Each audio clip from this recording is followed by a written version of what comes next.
हरिओम. Thank you विश्वेता. राष्ट्रपुरुषांचं स्वाध्यायाचं सत्र आपलं आहे, तर त्या अनुषंगाने खरं तर राष्ट्रीयत्वाला धरून स्वाध्याय घ्यायचा असा हा प्रयत्न आहे. तर दरवेळेला आपण एखाद्या राष्ट्रपुरुषांचं जीवनचरित्र किंवा जीवन प्रसंग आणि त्यामधनं अनेक गोष्टी बघत असतो. हा विषय थोडासा वेगळा आहे. हा जो विषय आहे तो कंटेम्पररी भारतामध्ये सद्यस्थितीमध्ये तसा आपल्या जीवनाला भिडणारा आहे असं वाटलं.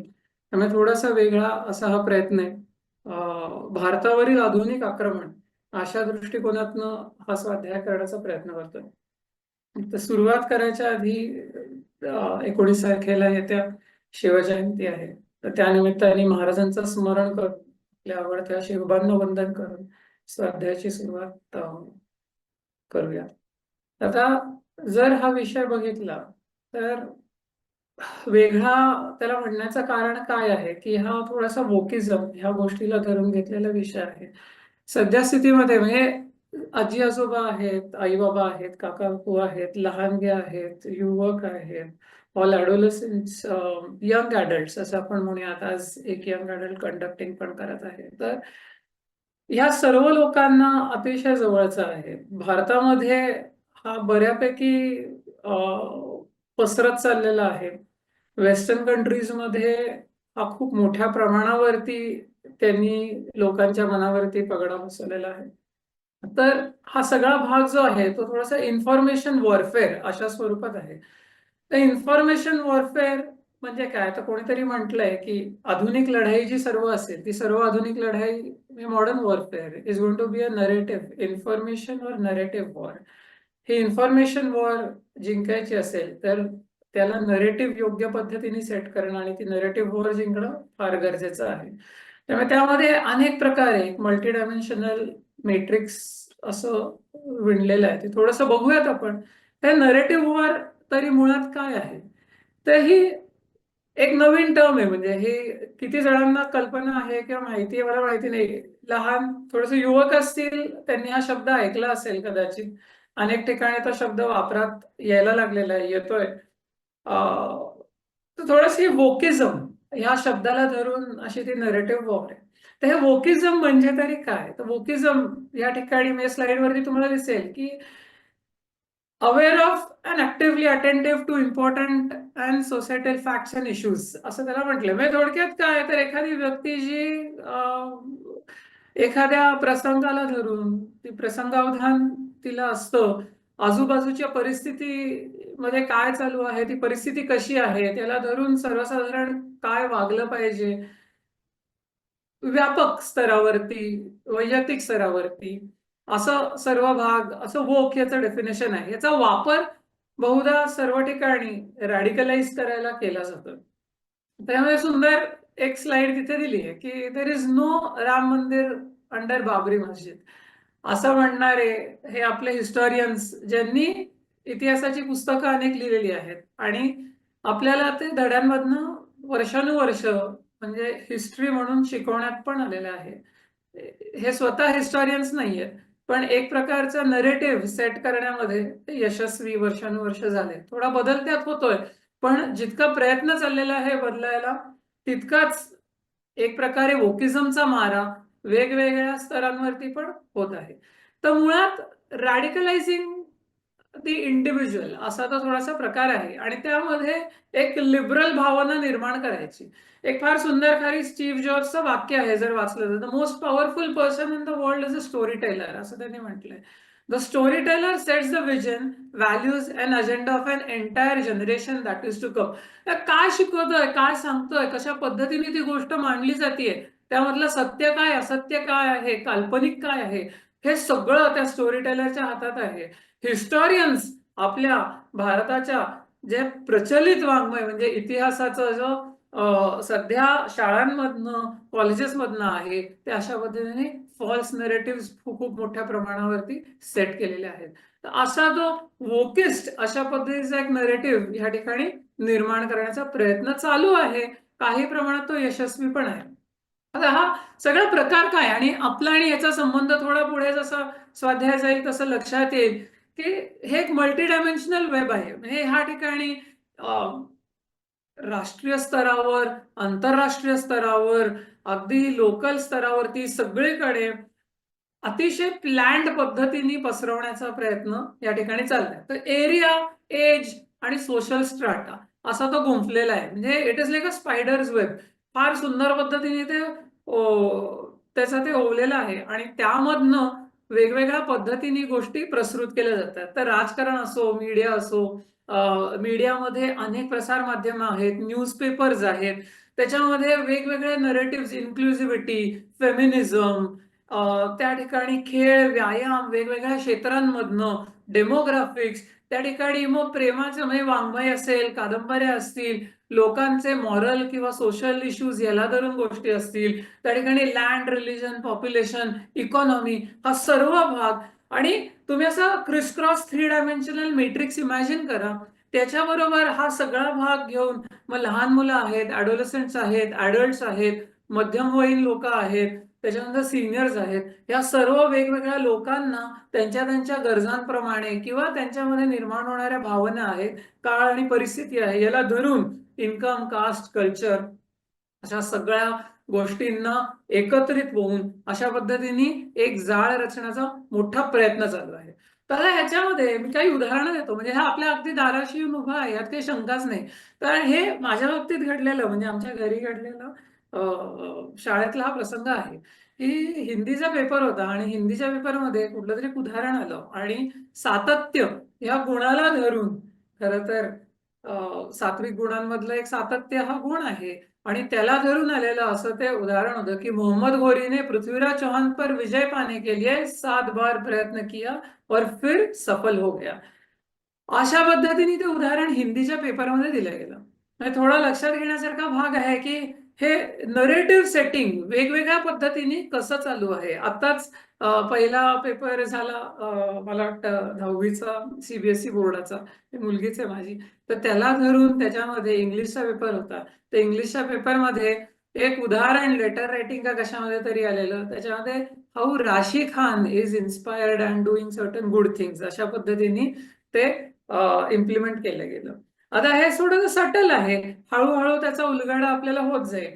पण मी थोडक्यात त्यांना विचारलं म्हणजे यावेळेस, की एक सिंपल प्रश्न आहे माझा, ज्या कुठल्या टीचरने, की respectfully I mean I have a question, की तुम्हाला तुमची मुलं, आमची मुलं ही मोहम्मद घोरी व्हायला पाहिजे का ते पृथ्वीराज चौहान झाले पाहिजे?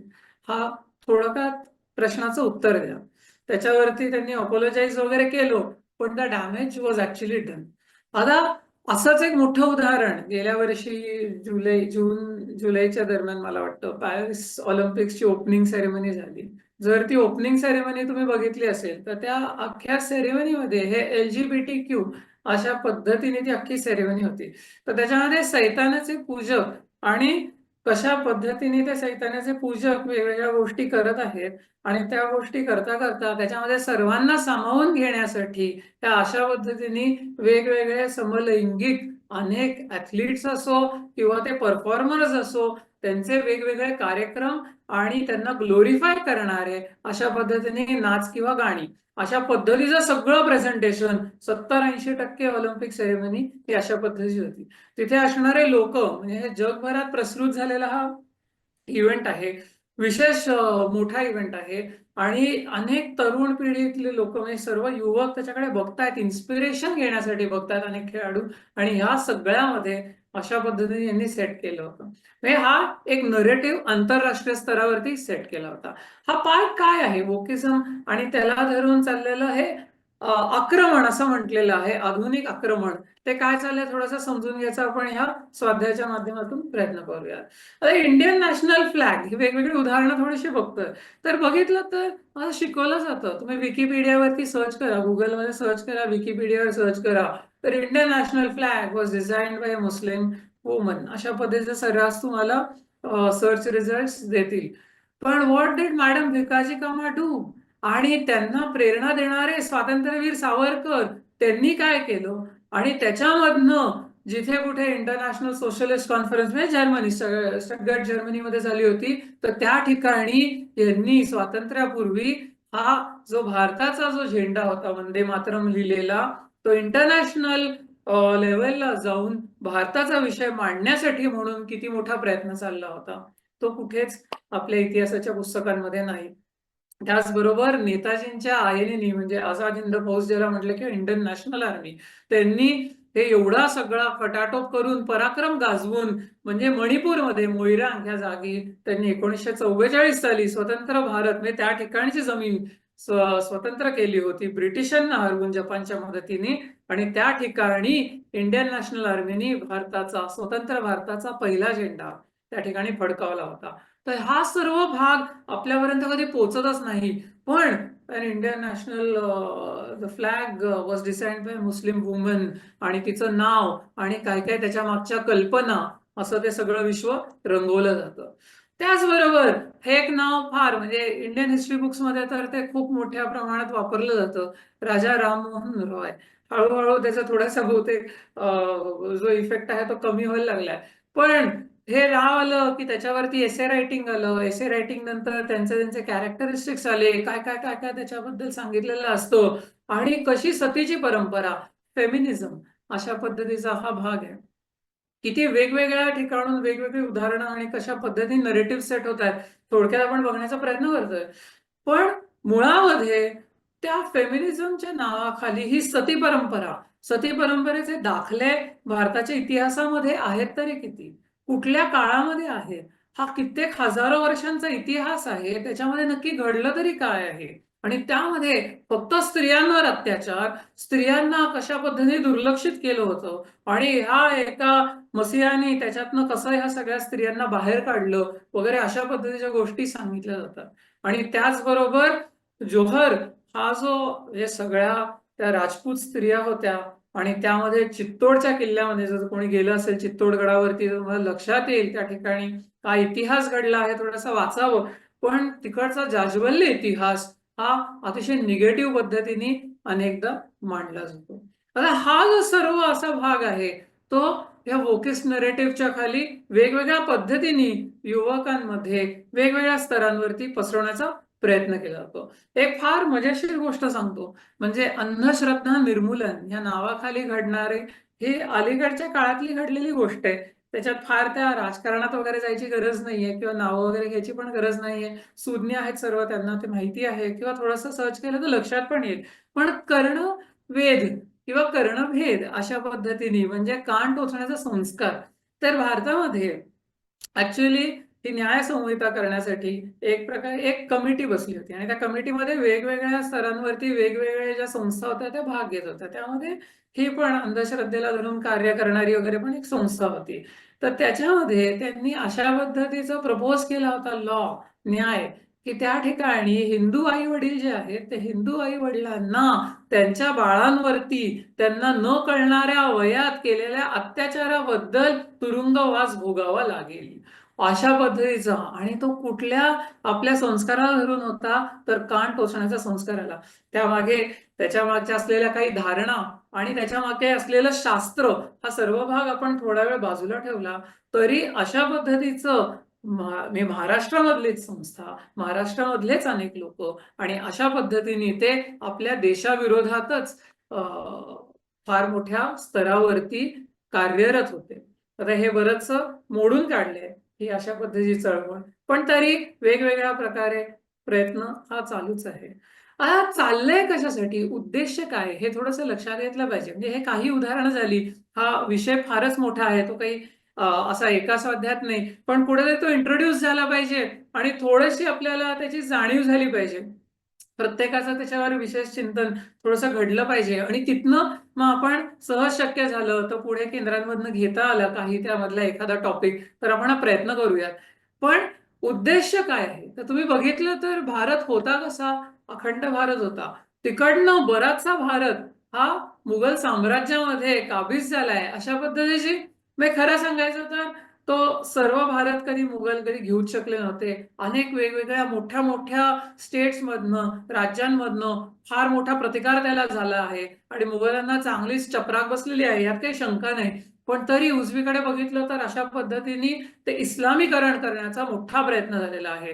त्यापुढे मराठ्यांचा जाज्वल्य इतिहास आहे. महाराजांनी स्वराज्य निर्माण केलं आणि तिकडनं पुढे पेशव्यांनी अटकेपार झेंडे फडकवले, यात काही शंका नाही. दिल्लीच्या तख्तापर्यंत ते गेले आणि हे सगळं असताना हजारो वर्ष हा प्रयत्न चालू आहे. पण मूळ उद्देश गजवाय ए हिंद अशा पद्धतीचा आहे. अनेक ठिकाणी अनेक युट्यूबर्स म्हणा किंवा खूप मुलं, लहान मुलं हे फॉलो करतात. इंस्टाग्रामवरती असतील, सोशल मीडिया इन्फ्लुएन्सर्स असतील, वेगवेगळ्या पद्धतीने फॉल्स नरेटिव्ह सेट करण्याचा खूप मोठा प्रयत्न करतात. त्यामुळे हा सर्व घरातनं चाललेला एक मोठा प्रॉब्लेम आहे. ते थोडा आपल्याला आपला इतिहास आणि त्यामागचं सत्य, त्यामागची धारणा, त्यामागची संस्कृती थोडी समजून घेण्याची गरज आहे. आणि त्यामुळे आपल्याला हे लक्षात येईल की आपण फॉलो करतो तर कोणाला करतो, आपण ऐकतो तर कोणाचा ऐकतो, आपल्या समोर प्रश्न निर्माण झाले तर नक्की कशामुळे निर्माण झाले. तर त्यामध्ये खरं तर खूप लोक काम करत आहेत, यात काही शंका नाही. म्हणजे जसं म्हणलं तसं विषय फक्त इंट्रोड्यूस करण्याचा प्रयत्न आहे. तर 3 शक्ती यामध्ये एकत्रित प्रयत्न करत आहेत, हे थोडंसं आपण लक्षात घेतलं पाहिजे. ह्यामध्ये अतिश्रीमंत घराणी आणि बँका, सोरोस हे नाव बरंच ऐकलं असेल. त्याच्यावरती बऱ्याच वेगवेगळ्या गोष्टी पण ऐकल्या असतील. काही जणांनी ऐकलंही नसेल. पण थोडंसं लक्षात ठेवण्यासारखं आहे आणि त्याच्यापासून थोडंसं लांब राहणं गरजेचं आहे. पण अशी अतिश्रीमंत घराणी आणि बँका आणि त्या माध्यमातून स्पॉन्सरशिप आणि स्ट्रॅटेजी, आता नुकताच जर तुम्ही बघितलं तर USAID नावाची एक NGO संस्था आहे.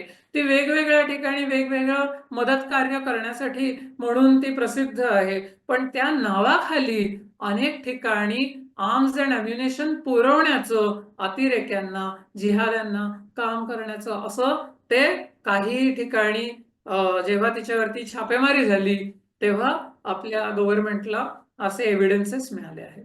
तर ही अतिश्रीमंत घराणी आणि बँका यांचा एक नरेटिव्ह आहे. हु इज कंट्रोलिंग पॅरिस ऑलिम्पिक्स किंवा द नरेटिव्ह बिहाइंड इट.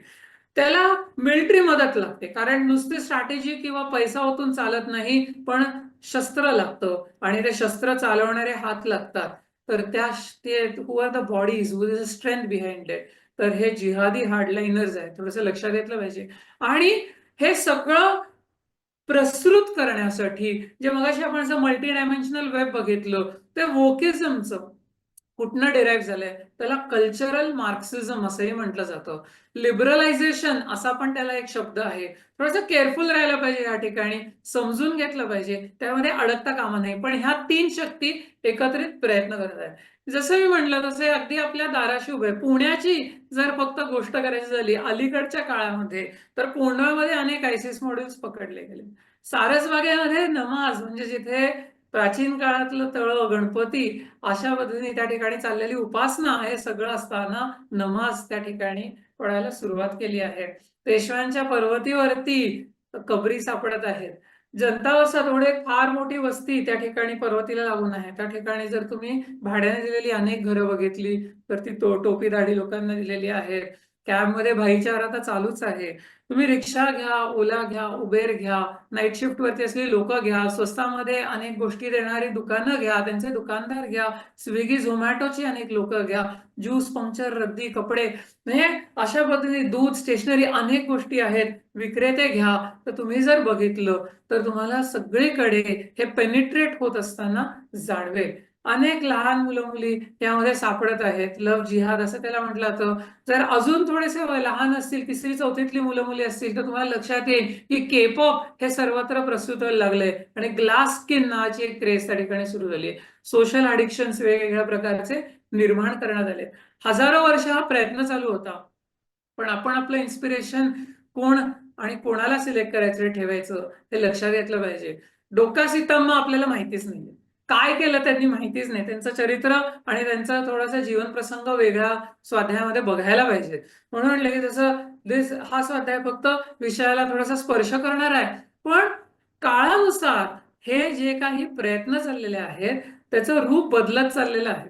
त्यामुळे इन्फॉर्मेशन किंवा नरेटिव्ह वॉर आहे. त्यामुळे असं वाटेल की अरे काय आमच्या घरात सगळेच दिसतात एका पॉइंटला, मोबाईलवरती आहेत, वेगवेगळ्या गोष्टी करत आहेत. पण नक्की काय चाललंय, काय समोर येतंय, कोण ते समोर आणण्यासाठी स्पॉन्सर करतंय, त्याच्या मागच्या धारणा काय आहेत, आणि हे कसं झपाट्याने घडत आहे ह्याच्यासाठी जागरूक राहणं अतिशय गरजेचं आहे.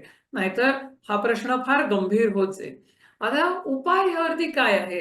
अनेक गोष्टी आहेत, पण सोप्या छोट्याशा गोष्टी तर आपण नक्की करू शकतो. म्हणजे सरदार पटेलांनी जे काही म्हणजे कर्तृत्व गाजवलं होतं ते आपल्याला माहिती आहे. ते स्वतंत्रही बघायला हरकत नाहीये.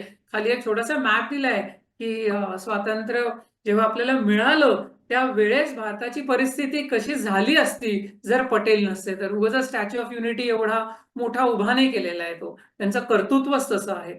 पण या राष्ट्रकार्यामध्ये आपण आपल्या खारीचा वाटा निश्चित उचलायचा प्रयत्न करावा. आपण या गोष्टींबद्दल अवेअर असावं असं वाटतं.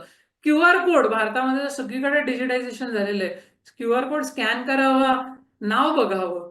बऱ्याचदा ते नाव येतं, लक्षात येतं आणि मग सुज्ञ बनून त्या ठिकाणी थांबून तो व्यवहार, व्यापार करायचा का नाही हे आपण ठरवू शकतो. युवकांना सहभागी करून घेतलं पाहिजे कारण हे विषयच असे आहेत की अनेक ठिकाणी अनेक इन्फ्लुएन्सर्सनी वेगवेगळ्या पद्धतीने टीचर्सनी कॉलेजेसमधून, शाळांमधून, IITs मधून, IIMs मधून वेगवेगळ्या मोठ्या हार्वर्ड आणि अशा सगळ्या blue collar Ivy League society म्हणजे कॉलेजेस मधनं फार मोठ्या प्रमाणावरती ब्रेन वॉशिंग करण्याचा प्रयत्न चाललेला आहे.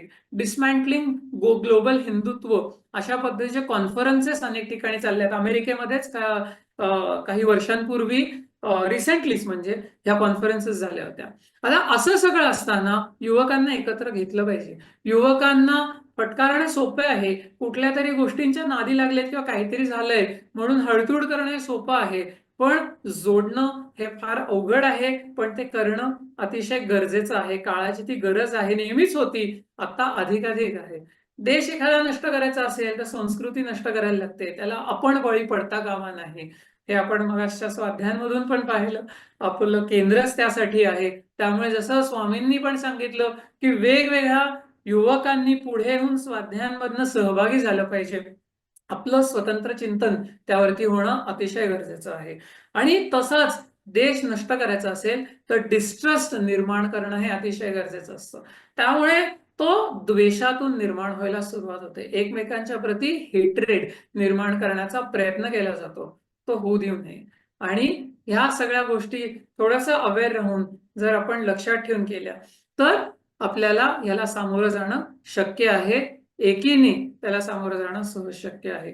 14 फेब्रुवारी जस्ट रिसेंटली झाला. सगळीकडे व्हॅलेंटाईन्स डे प्रचलित केलं गेलं आहे. मात्र आपली भूमिका स्पष्ट असावी की आपण उपासना प्रधान ठेवून पुलवामा शहीद स्मृती दिवस त्या दिवशी या सर्व शहीदांचं स्मरण करावं. व्हॅलेंटाईन डे किती मोठ्या प्रमाणात ते गुलाब आणि काय काय काय काय केलं जातं. पण सेंट व्हॅलेंटाईन्सच्या इतिहासामध्ये जाऊन थोडंसं सत्य बघितलं पाहिजे की नक्की काय होतं आणि काय केलं. आणि मग लक्षात येईल की याच्यामध्ये किती मोठा वोकेस नरेटिव्ह सेट झाला आहे. अशा पद्धतीने राष्ट्र उपासनामध्ये आपण आपल्या खारीचा वाटा हे सर्व गोष्टी समजून घेऊन नक्की उचलायचा प्रयत्न करूयात. आपण जागरूक राहूयात. आणि ही शेवटची इमेज आहे. तर त्या ठिकाणी जर ह्या स्वाध्यायामधनं काही घ्यायचं असेल तर हिचा चेहरा आपल्या स्मृतीमध्ये राहू द्यावा की हे जे स्वातंत्र्य आपल्याला मिळालेलं आहे लाखोंच्या बलिदानांमधनं ते असंच फुकट मिळालेलं नाहीये. ते टिकवणं हे आपल्या सर्वांचं कर्तव्य आहे. आपापल्या पातळीवरती आपल्याला जे शक्य आहे ते आपण नक्की करावं. समजून उमजून घेऊन करावं. देशासाठी करावं. जय हिंद, जय भारत. हरिओम.